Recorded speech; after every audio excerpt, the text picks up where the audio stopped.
2023ರಲ್ಲಿ JDS target 1 2 3. 2028ರಲ್ಲಿ ಬರೀ 50 seat. BJP ಜೊತೆ ಇದ್ರೆ ಜೆಡಿಎಸ್ ವೀಕ್ ಆಗುತ್ತಾ? ಬಿಜೆಪಿಗರಿಗೆ ಬಕೆಟ್ ಹಿಡಿಯುತ್ತಿದ್ದಾರಾ ನಿಖಿಲ್? ಚನ್ನಪಟ್ಟಣದಲ್ಲಿ ನಿಖಿಲ್ ಸೋಲು ಜೆಡಿಎಸ್ನ ಶಾಸಕರಿಗೆ ಹೆಂಗಿದೆಯೋ ಗೊತ್ತಿಲ್ಲ. ಆದ್ರೆ ಕುಮಾರಣ್ಣ ಮಾತ್ರ ಕೊತ್ತ ಕುಣಿಯುತ್ತಿದ್ದಾರೆ. ಸೋತ ಹತಾಶೆಯಲ್ಲಿರೋ ಕುಮಾರಸ್ವಾಮಿ ಮತ್ತು ನಿಖಿಲ್ 2028ರ ಎಲೆಕ್ಷನ್ಗೆ ಸದ್ದಿಲ್ಲದೆ ಸಿದ್ಧತೆ ಮಾಡ್ಕೊಂತಿದ್ದಾರೆ. ಆದ್ರೆ ಅಪ್ಪ ಮಗ ಏನೇ ತಿಪ್ಪರ್ಲಂಗ ಹಾಕಿದ್ರು 2028ರಲ್ಲಿ ಜೆಡಿಎಸ್ಗೆ ಬಿಜೆಪಿ ಬಿಟ್ಟುಕೊಡೋ ಕ್ಷೇತ್ರಗಳ ಸಂಖ್ಯೆ ಬರೀ 50 ಅನ್ನೋ ಮಾತುಗಳು ಹರಿದಾಡ್ತಿವೆ. ಈ ನಡುವೆ ನಿಖಿಲ್ ತಮ್ಮ ರಾಜಕೀಯ ಭವಿಷ್ಯಕ್ಕಾಗಿ ಕಂಡ ಬಿಜೆಪಿ ನಾಯಕರನ್ನ ಭೇಟಿಯಾಗ್ತಿದ್ದಾರೆ. ಕೆಲ ಹಿರಿಯ ಬಿಜೆಪಿಗರ ಆಶೀರ್ವಾದ ಕೂಡ ತಗೊಂತಿದ್ದಾರೆ. ಹಾಗಾದ್ರೆ 2028ರ ವಿಧಾನಸಭಾ ಚುನಾವಣೆಯಲ್ಲಿ ಕುಮಾರಣ್ಣನ ಟಾರ್ಗೆಟ್ ತಮ್ಮ ಮಗನನ್ನ ಗೆಲ್ಲಿಸಿಕೊಳ್ಳೋದೇನಾ? ಬಿಜೆಪಿ ಜೊತೆ ಇದ್ರೆ ಜೆಡಿಎಸ್ ಮತ್ತಷ್ಟು ವೀಕ್ ಆಗುತ್ತಾ? ಅದನ್ನ ಡೀಟೇಲ್ ಆಗಿ ತೋರಿಸ್ತೀವಿ. ಆದ್ರೆ ಅದಕ್ಕಿಂತ ಮೊದಲು ಹಲೋ ಕನ್ನಡ ಯೂಟ್ಯೂಬ್ ಚಾನಲ್ ಅನ್ನ ಸಬ್ಸ್ಕ್ರೈಬ್ ಮಾಡ್ಕೊಳ್ಳಿ. ಹಾಗೇನೇ ಪಕ್ಕದಲ್ಲಿರೋ ಬೆಲ್ ಬಟನ್ ಅನ್ನು ಪ್ರೆಸ್ ಮಾಡಿ. ಜೆಡಿಎಸ್ ಪಕ್ಷ ಪಕ್ಕಾ ಫ್ಯಾಮಿಲಿ ಪಾರ್ಟಿ. ಈ ಪಾರ್ಟಿಯಲ್ಲಿ ಕುಮಾರಣ್ಣನ ಮಾತೆ ಫೈನಲ್ಲು. ಆದ್ರೆ ಮುಂದಿನ ದಿನಗಳಲ್ಲಿ ಕುಮಾರಣ್ಣನ ಪುತ್ರ ನಿಖಿಲ್ ಮಾತೆ ಫೈನಲ್ ಆಗೋದು ಪಕ್ಕ. ಸೋತ ಮಗನನ್ನ ಜೆಡಿಎಸ್ ರಾಜ್ಯಾಧ್ಯಕ್ಷ ಸ್ಥಾನದಲ್ಲಿ ಕೂರಿಸೋದಕ್ಕೆ ಕುಮಾರಸ್ವಾಮಿ ಹಾತೊರೆಯುತ್ತಿದ್ದಾರೆ. ಜೆಡಿಎಸ್ ಪಕ್ಷದಲ್ಲಿ ಇನ್ಯಾರು ಹಿರಿಯ ಮತ್ತು ಅನುಭವಿ ರಾಜಕಾರಣಿಗಳಿಲ್ವಾ? ಪಕ್ಷದ ಪ್ರಮುಖ ಹುದ್ದೆಗಳು ಮತ್ತು ಅಧಿಕಾರ ಎಲ್ಲವೂ ದೇವೇಗೌಡರ ಕುಟುಂಬಸ್ಥರಿಗೆ ಬೇಕಾ ಅನ್ನೋ ಅಸಮಾಧಾನ ಈಗಾಗಲೇ ಜೆಡಿಎಸ್ನ ಇತರೆ ಶಾಸಕರಲ್ಲಿ ಮೂಡಿದೆ. ಚನ್ನಪಟ್ಟಣ ಬೈ ಎಲೆಕ್ಷನ್ ನಲ್ಲಿ ತಮ್ಮ ಪುತ್ರನನ್ನ ನಿಲ್ಲಿಸೋದಕ್ಕೆ ತಮಗೆ ಇಷ್ಟ ಇರಲಿಲ್ಲ. ಆದ್ರೆ ಕಾರ್ಯಕರ್ತರು ಒತ್ತಡ ಹಾಕಿದ್ರು ಅಂತೇಳಿ ಕುಮಾರಸ್ವಾಮಿ ಕತೆ ಕಟ್ಟಿದ್ರು. ಆದ್ರೀಗ ಸೋತಿರ ನಿಖಿಲ್ ರಾಜ್ಯಾಧ್ಯಕ್ಷ ಸ್ಥಾನದಲ್ಲಿ ತಂದು ಕೂರಿಸಲು ಯತ್ನಿಸುತ್ತಿರೋ ಕುಮಾರಸ್ವಾಮಿ ಮತ್ಯಾವ ಕತೆ ಕಟ್ತಾರೆ? ಮೂರು ಸಲ ಚುನಾವಣೆಗೆ ನಿಂತು 3 ಸಲವೂ ಮುಗ್ಗರಿಸಿ ಬಿದ್ದಿರೋ ನಿಖಿಲ್ಗೆ ಜೆಡಿಎಸ್ ಪಕ್ಷದ ರಾಜ್ಯಾಧ್ಯಕ್ಷ ಪಟ್ಟ ಕಟ್ಟೋ ಅವಶ್ಯಕತೆ ಇತ್ತ ಅನ್ನೋ ಮಾತುಗಳು ಇದೀಗ ಜೆಡಿಎಸ್ ಪಾಳೆಯದಲ್ಲೇ ಕೇಳಿ ಬರ್ತಿವೆ. ನಿನ್ನೆ ಈ ಬಗ್ಗೆ ರಿಯಾಕ್ಟ್ ಮಾಡಿರೋ ಎಚ್.ಡಿ. ದೇವೇಗೌಡರು ನಿಖಿಲ್ಗೆ ಪಕ್ಷದ ಪ್ರಮುಖ ಜವಾಬ್ದಾರಿ ವಹಿಸುವ ಬಗ್ಗೆ ಸುಳುವು ಬಿಟ್ಟುಕೊಟ್ಟಿದ್ದಾರೆ. ನಿಖಿಲ್ ಕುಮಾರಸ್ವಾಮಿ ಜೆಡಿಎಸ್ ಪಕ್ಷವನ್ನ ಮುನ್ನಡೆಸಲಿದ್ದಾರೆ ಅಂತ ಹೇಳಿದ್ದಾರೆ.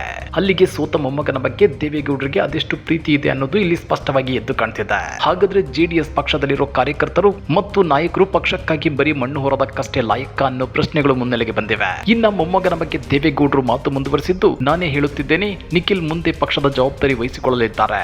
ಶಾಸಕರಾಗೋದೊಂದೇ ಪ್ರಶ್ನೆಯಲ್ಲ, ಆತ ಯುವಕನಿದ್ದಾನೆ. ರಾಜ್ಯದ ಜವಾಬ್ದಾರಿ ಪಕ್ಷವನ್ನ ಬೆಳೆಸೋದಕ್ಕೆ ಅನುಭವ ಇದೆ, ಕುಟುಂಬದ ಹಿನ್ನೆಲೆ ಇದೆ.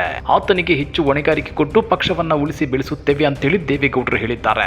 ಇದೆಲ್ಲದರ ನಡುವೆ ಡಿಸೆಂಬರ್ 15ರಂದು ಮಂಡ್ಯದಲ್ಲಿ ಜೆಡಿಎಸ್ ಸಮಾವೇಶ ಆಯೋಜನೆ ಮಾಡಲು ಪ್ಲಾನ್ ಮಾಡಿದೆ. ಜೊತೆಗೆ ಈ ಸಮಾವೇಶದಲ್ಲಿ 3 ಸಲ ಸೋತ ನಿಖಿಲ್ ರನ್ನ ಜೆಡಿಎಸ್ ಪಕ್ಷದ ಹೀರೋ ರೀತಿ ಪ್ರೊಜೆಕ್ಟ್ ಮಾಡಲು ದಳಪತಿಗಳು ಚಿಂತನೆ ನಡೆಸಿದ್ದಾರೆ. ಅವಕಾಶ ಸಿಕ್ಕರೆ ಇದೇ ಕಾರ್ಯಕ್ರಮದಲ್ಲಿ ನಿಖಿಲ್ಗೆ ಜೆಡಿಎಸ್ ರಾಜ್ಯಾಧ್ಯಕ್ಷ ಪಟ್ಟವನ್ನ ಕಟ್ಟೋ ಸಾಧ್ಯತೆಯೂ ಇದೆ ಎನ್ನಲಾಗ್ತಿದೆ. ಆದ್ರೆ ಮಂಡ್ಯದ ಜೆಡಿಎಸ್ ಸಮಾವೇಶ ಆಯೋಜನೆ ಕುರಿತು ರಿಯಾಕ್ಟ್ ಮಾಡಿರೋ ಸಚಿವ ಚಲುವರಾಯಸ್ವಾಮಿ ಮಗನ ಸೋಲನ್ನ ಮುಂದಿಟ್ಟುಕೊಂಡು ಯಾವ ಸಮಾವೇಶ ಮಾಡ್ತಾರೆ ಅಂತೇಳಿ ವ್ಯಂಗ್ಯ ಮಾಡಿದ್ದಾರೆ. ಜೊತೆಗೆ ನಮ್ಮ ವಿರುದ್ಧ ಜೆಡಿಎಸ್ನವರು 1.5 ವರ್ಷದಿಂದ ಕೌಂಟರ್ ಮಾಡಿ ಸಾಕಾಗಿದೆ. ಪ್ರಜಾಪ್ರಭುತ್ವ ವ್ಯವಸ್ಥೆಯಲ್ಲಿ ಜನರ ತೀರ್ಪು ಅಂತಿಮ ಎಂದು ಒಪ್ಪಿಕೊಳ್ಳಲಾಗಿದೆ ಎಂದಿದ್ದಾರೆ. ಇನ್ನ ನಿಖಿಲ್ಗೆ 2028ರ ರಾಜ್ಯ ವಿಧಾನಸಭಾ ಚುನಾವಣೆಯಲ್ಲಾದ್ರೂ ಗೆಲ್ತಿನ ಅನ್ನೋ ಆತಂಕ ಇದೆ. ಹೀಗಾಗಿ ಕಂಡ ಬಿಜೆಪಿ ಪ್ರಮುಖ ನಾಯಕರನ್ನ ಭೇಟಿ ಮಾಡಿ ಆಶೀರ್ವಾದ ಪಡ್ಕೊಂತಿದ್ದಾರೆ. ಈ ಹಿಂದೆ ಬಿಎಸ್ವೈ ಅವರ ಆಶೀರ್ವಾದ ಪಡ್ಕೊಂಡಿದ್ದ ನಿಖಿಲ್ ಮೊನ್ನೆ ಬಿಜೆಪಿ ರಾಷ್ಟ್ರೀಯ ಸಂಘಟನಾ ಪ್ರಧಾನ ಕಾರ್ಯದರ್ಶಿ BL ಸಂತೋಷ್ ಅವರನ್ನ ಭೇಟಿ ಮಾಡಿದ್ದಾರೆ.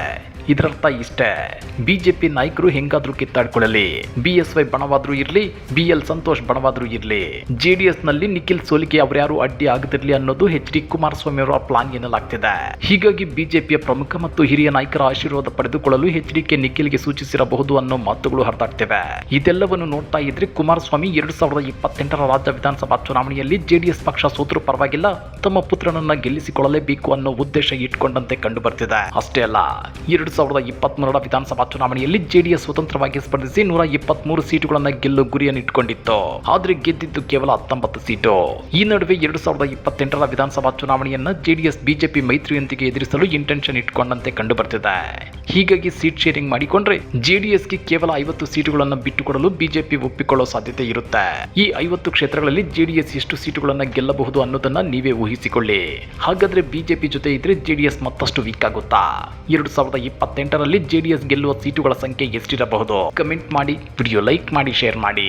ಇಂಥ ಮತ್ತಷ್ಟು ರೋಚಕ ರಾಜಕೀಯ ಸುದ್ದಿಗಳನ್ನ ಮಿಸ್ ಮಾಡದೆ ನೋಡಬೇಕು ಅಂದ್ರೆ ಹಲೋ ಕನ್ನಡ ಯೂಟ್ಯೂಬ್ ಚಾನಲ್ ಅನ್ನ ಸಬ್ಸ್ಕ್ರೈಬ್ ಮಾಡ್ಕೊಳ್ಳಿ.